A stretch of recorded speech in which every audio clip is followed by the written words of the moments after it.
boiling point, and then there's the steam, right? So my father was large and quick to anger, and that boiling point happened really fast about really stupid things, like me running up a large phone bill talking to my summer camp friends. And he was scary, and all my friends told me he was scary. But what I found even more frightening was the moment of steam. Because, like, do you know those people that go beyond anger? And they just, like, seethe quietly. And so, like, all my friends were really afraid of all, like, the yelling outbursts that I was subjected to, like, all the time. And they didn't even bother me at a certain point, but it was like when he got to the steam that I was like, oh shit just got real. And he was, like, really good in those moments where, like, shit was on the line, and he just, like, ooh. And so I'm not a seether, I'm a yeller. And I know this because I spent my 20s yelling at people on the streets of New York City, which, being 5'3", is, like, totally ill-advised. So I'm gonna give you 2 examples really quickly. Tried to take the bus to LaGuardia Airport the week of Thanksgiving. It cost $1.25 back then, as opposed to a $40 cab ride. So, like, the bus was the way to go, but you had to plan, and you had to leave enough time, and you didn't know how many times you were gonna have to wait for, you know, the bus to take all the other people. But, like, it was under control. Took the subway out to Queens, went to the corner where the LaGuardia bus came. There was a really long line. I got in the line. I planned it out really well, and I thought, like, okay, a bus came, a couple people got on. 20 minutes later, another bus came, a couple of people got on, and this was all fine. This was in my plan. And I'm thinking, if I get on the next bus, I'm good. If I don't get on the next bus, then it gets dicey. And then I see the bus, and I'm like, oh, this is totally, I got it. The bus only pulls up to the midpoint of the line. So we're all here, like the next people in line, and then there are all these people here, and the bus stops here. And so I just start yelling, and I'm yelling at everybody. I'm yelling at the people in front of me that, like, justice will prevail, and you need to, like, hold your line. And I'm yelling to the people back here, like, don't get on that bus, you don't deserve it. Where are your ethics? And I'm yelling to the bus driver that, like, you have to pull up, there's an old lady at the front, and go to the front. It was horrible. And I missed the bus.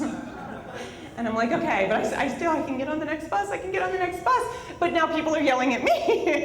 And I can't repeat what they said, but I get on the next bus, and I get to the airport, and I'm like, okay, whew, but that was, like, my boiling point. And so that was Thanksgiving. Fast forward to Christmas Eve, and I'm at the movies, because I'm a good Jew. And there are lots of good Jews at the movies in New York City on Christmas Eve, and we purchased our ticket, and we go up to, like, the auditorium doors, because we're already inside the lobby.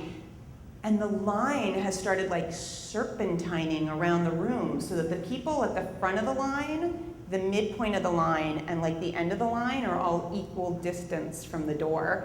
And I'm freaking out. And I'm with my now husband, my still brother, and one of their best friends. And I'm like, why aren't there stanchions? There should be stanchions. And I'm, like, asking the people I'm with where the stanchions are. I'm asking the employees, like, where are the stanchions? And I must have said the word stanchions 15 times, and I'm totally freaking out. And then the doors open, and I have completely forgotten about stanchions, because everyone is just trying to get into the movie theater, and I'm freaking out. And I don't know what I yelled, but I know that the response yelled back to me was, who are you, the karma police?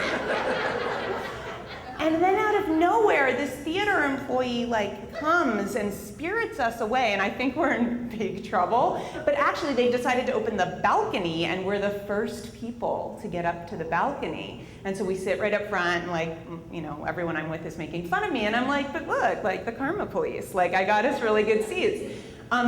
Side note, the movie was atrocious and 3 hours long, so it maybe karma was getting me back for my outburst. I'm really not sure about that.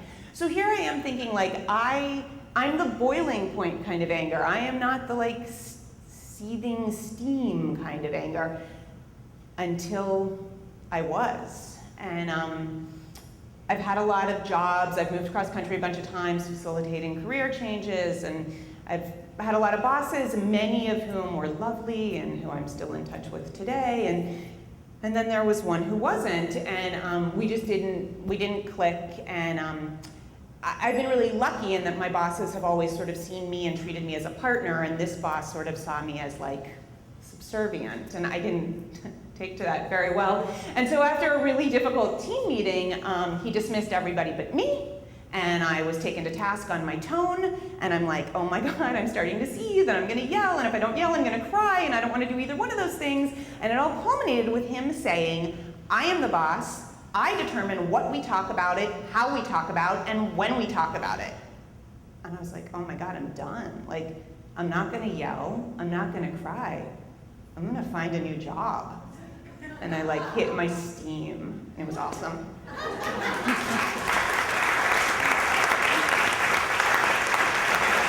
David Beth, I didn't